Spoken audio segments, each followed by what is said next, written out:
إن الحمد لله نحمده ونستعينه ونستغفره ونعوذ بالله من شرور أنفسنا ومن سيئات أعمالنا من يهده الله فلا مضل له ومن يضلل فلا هادي له وأشهد أن لا إله إلا الله وحده لا شريك له وأشهد أن محمدا عبده ورسوله يا أيها الذين آمنوا اتقوا الله حق تقاته ولا تموتن إلا وأنتم مسلمون يا أيها الناس اتقوا ربكم الذي خلقكم من نفس واحدة وخلق منها زوجها وبث منهما رجالا كثيرا ونساء واتقوا الله الذي تساءلون به والأرحام إن الله كان عليكم رقيبا يا أيها الذين آمنوا اتقوا الله وقولوا قولا سديدا يصلح لكم أعمالكم ويغفر لكم ذنوبكم ومن يطع الله ورسوله فقد فاز فوزا عظيما أما بعد فإن خير الحديث كتاب الله وخير الهدي هدي محمد صلى الله عليه وسلم وشر الأمور محدثاتها وكل محدثة بدعة وكل بدعة ضلالة وكل ضلالة في النار فأعوذ بالله السميع العليم من الشيطان الرجيم من همزه ونفخه ونفثه بسم الله الرحمن الرحيم يا أيها النبي قل لأزواجك وبناتك ونساء المؤمنين يدنين عليهن من جلابيبهن ذلك أدنى أن يعرفن فلا يؤذين وكان الله غفورا رحيما وقال في موضع آخر وقل للمؤمنات يغضضن من أبصارهن ويحفظن فروجهن ولا يبدين زينتهن إلا ما ظهر منها وليضربن بخمرهن على جيوبهن وقال رسول الله صلى الله عليه وسلم صنفان من أمتي لم أرهما قوم معهم سيات كأذناب البقر يضربون بها الناس ونساء كاسيات عاريات مائلات مميلات رؤوسهن كأسنمة البخت المائلة لا يدخلن الجنة ولا يجدن ريحها وإن ريحها لا يوجد مسيرة كذا وكذا رواه الإمام مسلم في صحيحه. معزز مکرم حاضرین جمعہ، گزشتہ جمعہ جس مسجد میں خطبہ میں نے دیا تھا وہاں پردے پر ہماری گفتگو ہوئی تھی اور قرآن اور حدیث سے یہ بات ثابت کی گئی تھی کہ پردہ عورت کے لیے رحمت ہے، اللہ اور اس کے رسول کا حکم ہے، عفت اور پاک دامنی ہے، اور پردے ہی کے اپنانے میں اللہ اور اس کے رسول کی اطاعت ہے۔ آج کے اس خطبے میں شرعی حجاب یا اسلامی پردہ کسے کہا جاتا ہے یہ میں آپ لوگوں کے سامنے بیان کرنے کی کوشش کروں گا، کیونکہ اس وقت میڈیا میں جو گفتگو چل رہی ہے پردے کے تعلق سے دراصل وہ اسلامی پردہ نہیں ہے۔ میڈیا میں جو گفتگو چل رہی ہے وہ صرف سر چھپانے کے تعلق سے، وہ اسلامی پردہ نہیں ہے۔ اسلامی پردہ کے شروط ہیں، وہ شرطیں جب تک نہیں پائی جائیں گی جب تک کسی کپڑے کو شرعی پردہ یا اسلامی پردہ نہیں کہا جائے گا۔ کتاب و سنت میں، احادیث میں اس پردے کے شرائط کے تعلق سے بہت ساری باتیں بتائی گئی ہیں۔ آج کے اس خطبے میں میں اسی پر آپ لوگوں کے سامنے کچھ بات رکھنا چاہتا ہوں۔ ہمارے سامنے خواتین نہیں ہیں، آپ لوگ ہیں، لیکن آپ سب لوگ اپنی اپنی خواتین کے ذمہ دار ہیں۔ الرجال قوامون علی النساء، اللہ تعالیٰ کا ارشاد ہے کہ جو مرد ہیں وہ عورتوں کے ذمہ دار ہیں، اور ان کی دینی تربیت یا دین کے مطابق ان کو رکھنا اور دین کے مطابق ان کے ساتھ معاملہ کرنا یہ مرد کی ذمہ داری ہوتی ہے۔ اسی لیے یہ موضوع یہاں بیان کیا جا رہا ہے تاکہ آپ اسے اپنی خواتین تک، اپنی عورتوں تک اس مسئلے کو پہنچائیں۔ اللہ کے رسول صلی اللہ علیہ وسلم کے زمانے میں صحابہ کرام آتے تھے، آپ سے مسائل سیکھتے تھے، جا کر کے اپنی خواتین عورتوں کو مسائل بتایا کرتے تھے۔ تو یہ مرد کی ذمہ داری ہے دعوت کی، اپنی عورتوں کی دینی رہنمائی کی۔ اس لیے یہ مسئلہ چونکہ آج کل میڈیا میں موضوع بحث بنا ہوا ہے اور سب لوگ اپنی اپنی رائے پیش کرتے ہیں، اس لیے میں نے مناسب سمجھا کہ اسلام کے اندر پردہ کیا ہے، اس کے شروط کیا ہیں، یہ بھی جاننا ہمارے لیے بے حد ضروری ہے۔ کیونکہ کچھ لوگ یہی سمجھتے ہیں کہ پردہ صرف یہ ہے اسکار پہن لینا، یا دوپٹہ سر پہ رکھ لیا عورت نے پردہ ہو گیا، یہ پردہ نہیں ہے، اس کو پردہ نہیں کہا گیا شریعت کے اندر۔ آپ اسے کہہ سکتے ہیں زیادہ سے زیادہ کہ اس نے سر کو ڈھانک لیا اور وہ بھی شریف خاتون ہے، شریف لڑکی ہے، لیکن اسلامی پردہ یا شرعی حجاب یہ نہیں ہے۔ اسلامی پردہ کیا ہے، اس کی شرطیں ہیں۔ سب سے پہلی شرط یہ ہے کہ عورت کا پورا بدن ڈھکا ہوا ہو، پورا جسم اس کا ڈھکا ہوا ہو۔ اور تفصیلات بیان کرنے سے پہلے میں بتا دوں کہ عورت کی 3 حالتیں ہوتی ہیں۔ ایک حالت تو یہ ہوتی ہے کہ عورت اگر اپنے شوہر کے سامنے ہے تو پھر کوئی پردہ نہیں ہوتا، وہ عورت اس کے لیے حلال ہوتی ہے، اللہ نے اس کے لیے حلال کر دیا، کوئی پردہ اس کے اندر نہیں ہوتا۔ دوسری چیز یہ ہے کہ عورت ایسے لوگوں کے سامنے ہو جس سے اس کا نکاح کرنا ہمیشہ کے لیے حرام کر دیا گیا ہو، اسے محرم کہا جاتا ہے۔ ایسی صورت میں عورت کیا کرے گی، اپنے ستر کو چھپا کر کے رکھے گی۔ کن لوگوں سے اس کا نکاح ہمیشہ کے لیے حرام ہوتا ہے؟ اس کا باپ ہے، اس کا بیٹا ہے یا بھائی ہے یا اس طریقے سے بھانجا ہے۔ قرآن میں اللہ رب العالمین نے تفصیل کے ساتھ بیان کر دیا ہے کہ کن کن لوگوں کے ساتھ عورت کا نکاح نہیں ہو سکتا ہمیشہ کے لیے۔ تو وہ ہمیشہ کے لیے جن سے نکاح کرنا حرام ہوتا ہے انہیں محرم کہا جاتا ہے۔ ان لوگ کے سامنے عورت کیسے رہے گی؟ اپنے ستر کو چھپا کر کے۔ عورت کا ستر کیا ہے؟ عورت کا پورا جسم ستر ہے سوائے چہرے اور ہاتھ اور پاؤں کے۔ یعنی عورت اپنے باپ کے سامنے، اپنے بیٹے اور بھائی کے سامنے جو اپنے جسم کا حصہ ظاہر کر سکتی ہے وہ کیا ہے؟ صرف ہاتھ کے پنجے ہیں، پاؤں کے پنجے ہیں اور اپنا چہرہ صرف ظاہر کر سکتی ہے۔ اسے زیادہ ظاہر کرنا اس کے لیے جائز نہیں ہے۔ کن لوگوں کے سامنے؟ جس سے اس کا شادی کرنا ہمیشہ کے لیے حرام۔ ستر کا چھپانا اس کے لیے ضروری ہے، اور عورت کا پورا ستر ہے سوائے چہرہ، ہاتھ اور پاؤں کے۔ یہ دوسری حالت ہو گئی۔ ذرا دھیان سے میری بات سنیے گا، کیونکہ ستر اور پردے کے اندر فرق ہے۔ ستر یہ ہے کہ عورت اپنے ستر کو کسی کے سامنے ظاہر نہیں کر سکتی سوائے اپنے شوہر کے۔ اگر محرم ہے تو بھی ستر کو چھپا کر کے رکھنا ہے۔ یعنی عورت کے لیے، ماں کے لیے جائز نہیں ہے کہ اپنے بیٹے کے سامنے اپنی ران کو دکھائے یا اس طریقے سے اپنے گھٹنے کو دکھائے، اپنے پیٹ کو دکھا دے، قطعاً جائز نہیں ہے۔ یا اپنی پیٹھ کو دکھا دے، قطعاً جائز نہیں ہے ماں کے لیے۔ یا بہن کے لیے جائز نہیں ہے کہ اپنے بھائی کے سامنے اپنے پیٹھ کو دکھا دے یا اس طریقے سے گھٹنے کو دکھا دے، قطعاً جائز۔ زیادہ سے زیادہ جو جائز ہو یہ ہے کہ اپنا چہرہ اور ہاتھ کے پنجے اور پاؤں کے پنجے، ان کے علاوہ کوئی چوتھی چیز اس کے لیے دکھانا جائز نہیں ہے، اسے ستر کہا جاتا ہے۔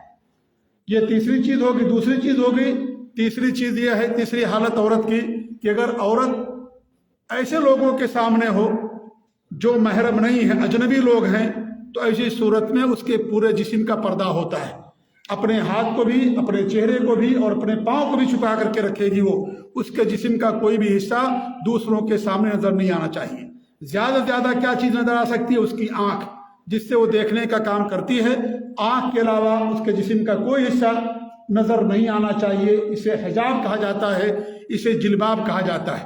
اللہ رب العالمین نے جس آیت کریمہ کی میں نے تلاوت کی، سورہ احزاب کی، اس میں اللہ فرماتا ہے، یا نبی قل لازواجک، اے نبی اپنی بیویوں سے کہہ دیجئے، وبناتک ونساء المؤمنین، اپنی بیٹیوں اور مومنہ عورتوں سے، تمام دنیا کی مومنہ عورتوں سے کہہ دیجئے، یدنین علیہن من جلابیبہن، اپنے اوپر بڑی چادر کو لٹکا لیں۔ جلابیب کہتے ہیں بڑی چادر جو عورت اپنے سر پر ڈالتی ہے اور پاؤں کے پنجے تک یا ناخون تک رہتا ہے یا اس سے زیادہ رہتا ہے، اس کو جلباب کہا جاتا ہے۔ اسی کو عربی زبان کے اندر پردہ کہا جاتا ہے۔ جلباب، حجاب اور پردہ یہ سارے جو ہے ایک ہی معنی کے اندر استعمال ہوتے ہیں۔ تو اس سے معلوم ہوا سب سے پہلی بات جو پردے کی شرط ہے کہ اس کا پورا بدن ڈھکا ہوا ہو۔ حدیث کے اندر آتا ہے کہ اللہ کے رسول صلی اللہ علیہ وسلم نے فرمایا مردوں کے لیے کہ جو اپنے کپڑوں کو ٹخنوں سے نیچے لٹکاتے ہیں، تو اللہ کے رسول صلی اللہ علیہ وسلم نے ایسے لوگوں کے لیے جہنم کی وہی سنائی۔ تو ایک صحابیہ حضرت ام سلمہ رضی اللہ تعالیٰ عنہ کھڑی ہوتی ہیں، انہوں نے کہا کہ اللہ کے رسول صلی اللہ علیہ وسلم عورتوں کے لیے کیا حکم ہے؟ تو ہمارے نبی نے کہا کہ وہ پاؤں سے ایک بالش زمین کے اندر، ایک بالش زیادہ اپنے کپڑے کو وہ چھوڑ کر کے رکھیں گی، لٹکا کر کے رکھیں گی۔ حضرت ام سلمہ نے کہا اگر ایک بالش ان کا کپڑا نیچے زیادہ ہوگا تو بھی ان کے پاؤں چلتے ہوئے کھل جائیں گے۔ تو ہمارے نبی نے فرمایا کہ ایک یعنی اپنے کپڑے کو ایک ہاتھ نیچے زمین پر لٹکا کر کے رکھیں گی۔ جس شریعت کے اندر پاؤں کے ڈھانکنے کا حکم دیا گیا ہے، جس دین کے اندر پاؤں کے ڈھانکنے کا حکم دیا گیا ہے، اور یہ کہ عورت ایک پورا ہاتھ زمین پر کپڑے کو لٹکا کر کے چلے گی، کیا اس شریعت کے اندر چہرہ کھولنے کی اجازت ہو سکتی ہے؟ عورت کا نکاح اس کے چہرے کی بنا پر کی جاتی ہے، اور خوبصورتی عورت کی چہرے کی بنا پر ہوتی ہے، مرد کی بھی۔ لہذا جس شریعت کے اندر پاؤں ڈھانکنے کا حکم ہو، ناخون تک دکھانے کا حکم نہ ہو، کیا اس دین کے اندر چہرہ کھولنے کی اجازت ہو سکتی ہے؟ قطعاً اجازت نہیں ہو سکتی۔ لہذا پورا بدن عورت کا ڈھکا ہونا چاہیے کہ ایک چادر ہو اوپر سے نیچے پورا اس کا ڈھکا ہوا بدن، اس کو جلباب کہا جاتا ہے۔ دوسری جو شرط ہے کہ جو پردہ اور حجاب ہے وہ خود زینت نہ ہو، خود زینت نہ بن جائے۔ اور آج الا ماشاء اللہ 99% جو عورتیں حجاب یا برقع استعمال کرتی ہیں وہ خود ایک زینت کی چیز ہوتی ہے۔ ایسی ایسی ڈیزائننگ آتی ہے اور اس طریقے سے اس کو سلا جاتا ہے کہ وہ پردہ جو ہوتا ہے برقع وہ خود ایک زینت کی چیز ہو جاتی ہے اور بہت ہی زیادہ لوگوں کو خوبصورت نظر آنے لگتا ہے۔ تو یہ بھی کہا گیا ہے کہ جو عورت استعمال کرے وہ ایسا کپڑا ہو جو خود بجائے زینت نہ ہو، یعنی خود زینت نہ بن جائے اور لوگ اس کے برقعے کو دیکھیں کہ جو کتنا شاندار برقع استعمال کر رہی ہے، اور اس طریقے سے لوگوں کی نگاہوں کا مرکز بن جائے۔ اس لیے شریعت نے اس سے منع فرمایا۔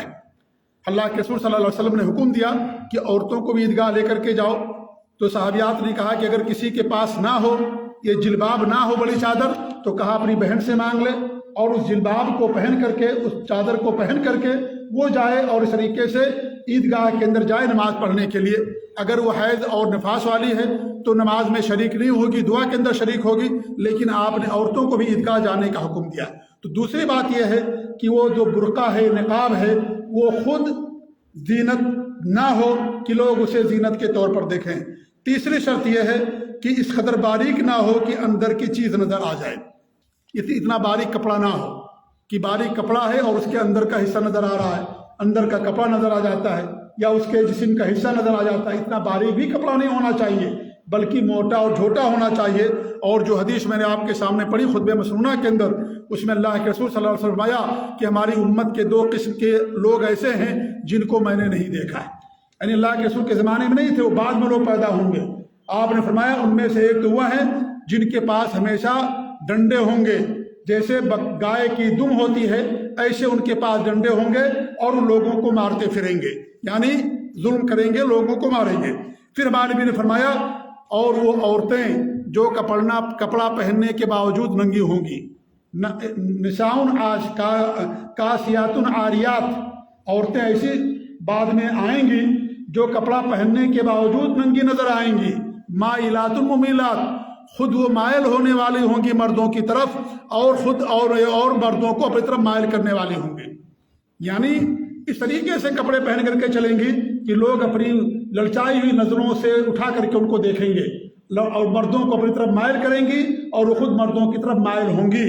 پھر آپ نے فرمایا رؤوسہن کأسنمۃ البخت المائلہ، ان کے جو سر ہوں گے بختی اونٹوں کی طریقے سے حرکت کر رہے ہوں گے۔ کیا اس کا مطلب ہے؟ اس کا مطلب یہ ہے کہ اپنے سر کے اوپر یہاں بیچ میں جوڑا بنا کر کے رکھیں گی۔ یہ شریعت کے اندر منع ہے مسلم عورتوں کے لیے، یہ غیر مسلم عورتیں کرتی ہیں، کافرہ عورتیں کرتی ہیں۔ یہ شریعت کے اندر منع کہ عورت پورے بال کو بنا کر کے جوڑا اور یہاں بیچ میں سر کے اوپر رکھ لے۔ اونٹ کی کوہان، آپ لوگ سعودی عرب کے اندر رہتے ہیں، اونٹ کی کوہان دیکھے ہوں گے آپ لوگ، کوہان جو اس کی گردن کے اوپر ابھرا ہوا گوشت ہوتا ہے اس کو کوہان کہا جاتا ہے۔ تو اس طریقے سے اپنے سر کے اوپر بال کو اکٹھا کر لے اور اس کو وہاں پر باندھ لے جوڑا بنا کر کے، شریعت کے اندر منع ہے۔ یہ کافر عورتوں کی پہچان ہے، مسلمان عورتوں کی پہچان نہیں۔ ہمارے نبی نے اس سے منع فرمایا، مسلمان عورت کے لیے جائز نہیں ہو وہ اپنے جوڑے کو پیچھے لٹکا لے، لیکن یہاں سر کے اوپر بنا کر کے رکھنا یہ جائز نہیں ہے۔ تو ہمارے نبی فرماتے ہیں کہ ایسے ان کے سر ہوں گے۔ آپ دیکھتے ہوں گے جو یورپین عورتیں ہیں، کرسچین وغیرہ اور اس طریقے سے جو یہودی عورتیں ہیں، آپ یا نرس وغیرہ ہوتی ہیں، آپ دیکھتے ہوں گے اپنے سروں کے اوپر باقاعدہ یہ جوڑے بنا کر کے بالوں کو اکٹھا کر کے کر لیتی ہیں۔ یہ شریعت کے اندر منع ہے، جائز نہیں ہے۔ نیچے کر سکتی ہیں، سر کے اوپر نہیں کر سکتی۔ پھر ہمارے نبی نے فرمایا لا يدخلن الجنہ، یہ جنت کے اندر داخل نہیں ہوں گی اور نہ ہی جنت کی خوشبو انہیں ملے گی، جبکہ جنت کی خوشبو اتنی دور کی مسافت سے مل جاتی۔ یہ صحیح مسلم کی روایت ہے۔ اس حدیث میں ہمارے نبی نے کیا فرمایا کہ کپڑا پہننے کے باوجود ننگی ہوں گی۔ وہ کون مراد ہیں؟ وہ ایسا کپڑا پہننے والی جو بہت باریک ہو اور اتنا باریک ہو کہ اس کے جسم کا چمڑا نظر آ جائے۔ شریعت کے اندر ایسی عورتوں کے لیے سخت وعید آئی ہے۔ بلکہ ایک حدیث کے اندر ہمارے نبی نے فرمایا سیکون فی آخر امتی نساء کاسیات عاریات علی رؤوسہن کسنمۃ البخت المائلہ العنوہن فانہن ملعونات۔ طبرانی کی حدیث ہمارے نبی فرماتے ہیں ہماری امت کے آخر میں ایسی عورتیں پیدا ہوں گی، ایسی عورتیں ہوں گی جو کپڑا پہننے کے باوجود ننگی ہوں گی، ان کے سروں پر اونٹ کی طریقے سے حرکت کرنے والے ان کے بال کے جوڑے ہوں گے، اور ان پر لعنت بھیجو کیونکہ یہ ملعونات ہیں، ایسی عورتیں جن پر لعنت بھیجی گئی ہے کیونکہ شریعت کے اندر یہ چیز منع ہے۔ تو یہ تیسری شرط ہے کہ عورت کا کپڑا اتنا باریک نہ ہو۔ آج دیکھیں بہت باریک باریک کپڑے عورتیں پہنتی ہیں، باریک باریک کپڑے جن کے اس کے جسم کا حصہ اور ساری چیز نظر آ جاتی ہے۔ شریعت کے اندر باقی مرد کے لیے بھی ہے کتنا باریک نہ کپڑا پہنے کہ اس کے جسم کا حصہ نظر آئے، عورتوں کے لیے تو بطور خاص ہے۔ چوتھی شرط یہ ہے کہ کپڑا اس قدر تنگ نہ ہو کہ اس کے جسم کا ایک ایک عضو نظر آ جائے، یعنی اتنا تنگ نہیں ہونا چاہیے، اتنا تنگ اور چست نہ ہو کہ اس کی ران اور اس کے گھٹنے اور اس طریقے جسم کا حصہ، اس کی پستان اور ساری چیز آپ کو باہر سے نظر آ جائے۔ اور آج کل ایسے برقع آ رہے ہیں نقاب، نعوذ باللہ من ذالک، کہ عورت پہننے کے باوجود ایک دم جسم کے اندر چمٹا رہتا ہے کپڑا، وہ برقع ایک دم جسم کے اندر لگا رہتا ہے کہ سب کچھ اس کے جو ہے پیٹ اور پیٹھ ساری چیز نظر آ جاتی ہے۔ یہ شریعت کے اندر میرے بھائی منع ہے، ایسا کرنا قطعاً جائز نہیں ہے۔ پانچویں شرط یہ ہے کہ خوشبو وغیرہ یا سینٹ وغیرہ لگا کر کے عورت نہ نکلے اپنے نقاب یا برقعے کے اوپر، یا خود استعمال کر کے نہ نکلے، یہ منع ہے۔ عورت خوشبو استعمال کر سکتی ہے لیکن ایسی خوشبو جس کے اندر بو نہیں ہوتی، خوشبو نہیں ہوتی، صرف رنگ ہوتا ہے، لیکن اگر اس کے اندر خوشبو پھوٹتی ہے تو ایسی صورت میں شریعت کے اندر منع کیا گیا۔ اللہ کے رسول صلی اللہ علیہ وسلم کی حدیث ہے ایما امرأۃ اصابت بخورا فلا تشہد معنا العشاء الآخرہ، جو بھی عورت بخور استعمال کرتی ہے، دھونی استعمال کرتی ہے، وہ ہمارے ساتھ عشاء نماز پڑھنے کے لیے حاضر نہ ہو۔ اللہ کے رسول صلی اللہ علیہ وسلم کے زمانے میں عورتیں مسجدوں کے اندر نماز پڑھنے کے لیے جاتی تھیں۔ اگرچہ عورتوں کا گھر میں نماز پڑھنا زیادہ افضل ہے، لیکن اگر مسجد کے اندر عورتوں کے لیے الگ سے انتظام ہے، پردے کرو اور پردے کے ساتھ جاتی ہے، ان کے لیے نکلنے کا راستہ الگ اور جانے کا راستہ الگ، نماز پڑھنے کا راستہ الگ، جگہ الگ ہے اگر عورتوں کے لیے مسجد کے اندر، تو عورتیں مسجد کے اندر نماز پڑھنے کے لیے جا سکتی ہیں اور کوئی مرد ان کو روک بھی نہیں سکتا ہے۔ ہمارے نبی نے منع فرمایا کہ ان کو مت روکو، جانے دو ان کو جمعہ کے دن خاص طور سے نماز پڑھنے کے لیے، کیونکہ جمعہ کے خطبے سے عورتیں بھی فائدہ اٹھاتی ہیں۔ آج دیکھیں یہاں مکے مدینے کے اندر عورتیں جاتی ہیں اور یہاں بہت ساری مسجدوں کے اندر بھی باقاعدہ عورتوں کے لیے انتظام ہوتا ہے۔ ہمارے یہاں لوگوں نے عورتوں کو مسجدوں میں جانے سے منع کر دیا، وہ پارلیمنٹ میں جا سکتی ہے، بازار میں جا سکتی ہے، درگاہوں اور مزاروں پر جا سکتی ہے، اور جو ہے الیکشن میں کھڑی ہو سکتی، سب کچھ کر سکتی ہے، لیکن مسجد کے اندر نہیں جا سکتی۔ مسجد کے اندر جائیں گی تو وہاں فتنہ ہوتا ہے، پارلیمنٹ میں، اسمبلی میں فتنہ نہیں ہوتا، بازاروں کے اندر فتنہ نہیں ہوتا، درگاہوں مزاروں میں فتنہ نہیں ہوتا۔ جو زناکاری اور شہوت کرنے بن گئے ہیں اور قبر پرستی اور بت پرستی کے اور شرک کے، وہاں نہیں ہوتا۔ مسجد جو اللہ تعالیٰ کا گھر ہے، جہاں انسان اخلاص کے ساتھ اللہ کی بات کرنے کے لیے جاتا ہے، مسجد میں جا کر کے ان کو فتنے نظر آتے ہیں، نعوذ باللہ من ذالک۔ اللہ کے رسول کے زمانے میں عورتیں جاتی تھیں، آج بھی جاتی ہیں الحمدللہ۔ ہمارے ملکوں کے اندر بھی جو صحیح منہج عقیدے کے لوگ ہیں، ان کی مسجدوں بھی الحمدللہ باقاعدہ، جو سلف صالحین کے عقیدے اور منہج پر چلنے والے ہیں، ان کی مسجدوں باقاعدہ عورتوں کے لیے انتظام کیا جاتا ہے اور الحمدللہ جاتی ہے۔ اللہ کے رسول کی سنت ہے، یہ جانا چاہیے، کیونکہ عورتوں کے اندر جہالت بہت ہے، ان کے ہاں جو ہے دین سے دوری بہت ہے۔ جب تک آپ ان کی اصلاح نہیں کریں گے اور اس طریقے دروس میں شریک نہیں ہوں گی، یہ چیز ختم نہیں ہوگی۔ تو ہمارے نبی نے فرمایا کہ ہمارے ساتھ عشاء کے اندر نہ آئے، نماز کے اندر جو خوشبو وغیرہ لے کر کے چلے، کیونکہ خوشبو استعمال کرنا عورت کے لیے منع ہے۔ اس طریقے سے ایک حدیث میں آپ نے فرمایا ای امرأۃ استعطرت فمرت علی قوم لیجدوا منها ریحها فہی زانیہ۔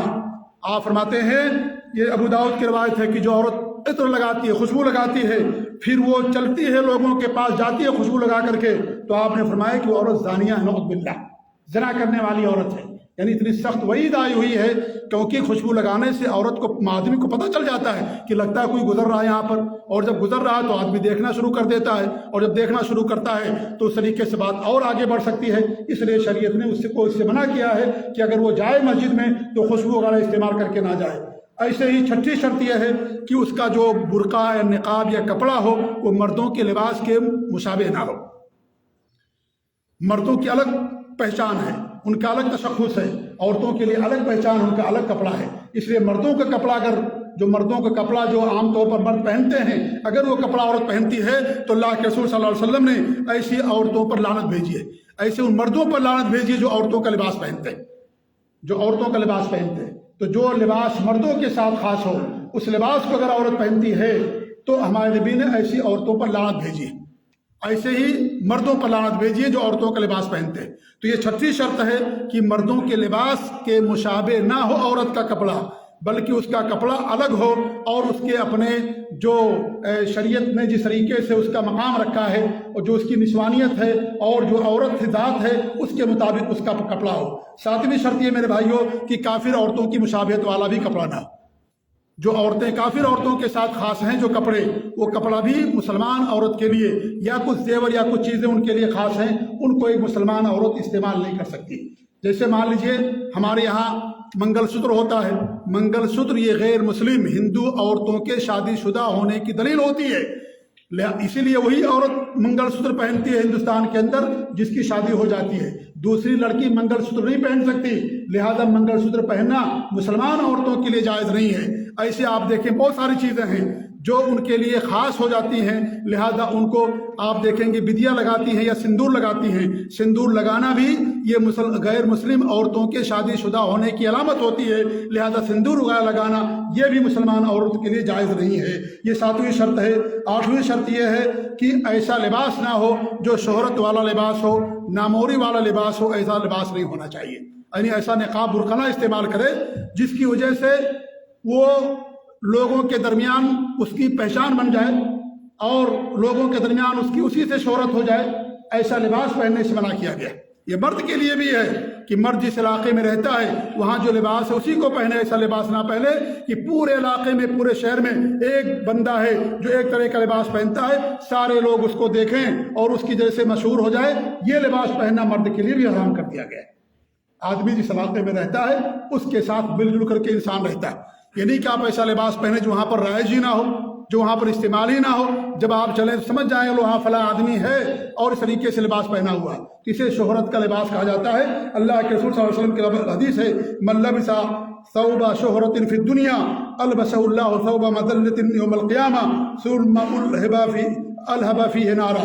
ابو داؤد اور نسائی کی روایت ہے، آپ فرماتے ہیں جو دنیا کے اندر شہرت کا لباس پہنتا ہے اللہ تعالیٰ قیامت کے دن اسے ذلت کا لباس پہنائے گا۔ ذلت کا لباس، انسان شریعت کو چھوڑ کر کے اگر وہ شہرت کمانا چاہتا ہے تو اللہ تعالیٰ اس کے برعکس اسے دنیا کے اندر بھی ذلت دیتا ہے اور آخرت کے اندر بھی اسے ذلت ہوتی ہے اور اسے رسوائی حاصل ہوتی ہے، اور پھر اللہ رب العالمین اس کے اندر آگ کو روشن کرے گا، اس لباس کے ذریعے سے آگ کو روشن کرے گا جو دنیا کے اندر ناموری کا لباس پہنتا ہے۔ تو اس لیے یہ تمام شرطیں ہیں ایک عورت کے برقعے اور نقاب کے لیے اور حجاب کے لیے۔ یہ ساری شرطیں جس کپڑے کے اندر پائی جائیں گی وہ شرعی لباس ہوگا، وہ اسلامی لباس ہوگا۔ آج ہمارے ملک کے اندر اس پر بحث چل رہی ہے، اگر مان لے گورنمنٹ کی طرف سے اجازت دے دی جاتی ہے تو اسکارف پہننے کی اجازت ہوگی ملکی آئین کے مطابق، لیکن یہ شرعی لباس اور شرعی پردہ نہیں ہوگا۔ لہذا شرعی پردہ یہ ہے جو میں نے آپ کے سامنے بیان کیا ہے، جو کتاب و سنت کا لباس ہے یا کتاب و سنت کا جو حجاب اور جلباب ہے، یہ تمام شرطیں جس کے اندر پائی جائیں گی اسے حجاب کہا جائے گا۔ صرف سر کا ڈھانک لینا، اسکارف یا دوپٹہ پہن لینا، اسے حجاب نہیں کہا جاتا شریعت کے اندر، یہ شرعی حجاب نہیں ہے، یہ شرعی پردہ نہیں ہے۔ تو یہ باتیں بھی ہمارے نظروں کے سامنے ہونے چاہیے کہ شریعت نے حجاب کے لیے یا لباس کے لیے کیا کیا شرطیں رکھی ہیں اور کون کون چیزوں کا پائے جانا ضروری ہے، اور یہ مرد کی ذمہ داری ہے میرے بھائیوں، کیونکہ عورت مرد کے ماتحت ہوتی ہے۔ اللہ کے رسول صلی اللہ علیہ وسلم نے باقاعدہ فرمایا کلکم راعٍ وکلکم مسئول عن رعیتہ، تم میں سے ہر آدمی ذمہ دار ہے، ہر آدمی سے اس کی رعایا کے بارے میں سوال کیا جائے گا۔ بیوی ہماری ماتحت ہے، ہم اس کے ذمہ دار ہیں، ہم اس کے نگراں ہیں، لہذا ہماری ذمہ داری ہے کہ ہم اپنی عورتوں کو شرعی لباس پہنائیں، شرعی حجاب کرائیں ان کو۔ اگر ہم نہیں کرائیں گے تو اللہ تعالیٰ ہم سے بات پرس کرے گا، ہم سے سوال کیا جائے گا، لہذا یہ ہماری ذمہ داری بنتی ہے۔ اللہ فرماتا ہے الذین آمنوا قوا انفسکم واہلیکم نارا، اے ایمان والو اپنے آپ کو بچاؤ اور اپنے اہل وال کو بھی جہنم سے بچاؤ۔ یہ ہماری ذمہ داری بنتی ہے کہ ہم باقاعدہ ان کو دین کے دائرے میں رکھیں، شریعت کے حدود کے اندر رکھیں اور وہ لباس پہنائیں جس کو شریعت نے اجازت دی ہے۔ پیسہ آپ کا اور سارا خرچ آپ کا، ساری ذمہ داری آپ کی، لیکن آپ کے پیسے سے اگر ایسا لباس پہنتی ہے جو شریعت کے اندر حلال نہیں ہے، یا ایسی جگہوں پر خرچ کرتی ہے جو شریعت کے خلاف ہے، اللہ اور اس کے رسول کی معصیت والا کام کرتی ہے، تو اللہ تعالیٰ کے یہاں آپ سے سوال کیا جائے گا۔